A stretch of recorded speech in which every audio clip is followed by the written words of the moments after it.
And in those 150 times, 4 were errors. So that gives you an accuracy, right? That's the whole point of that. But as you can clearly see, though, the accuracy rate differs according to the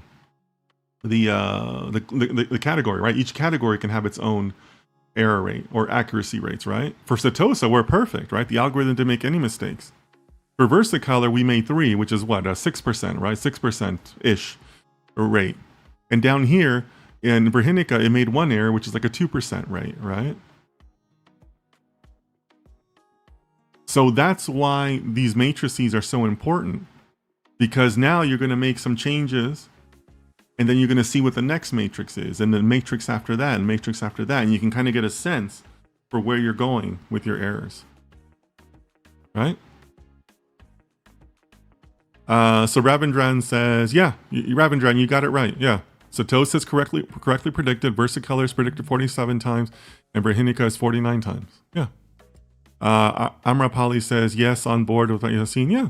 Yeah, I think Yassine gave a pretty reasonable answer, right?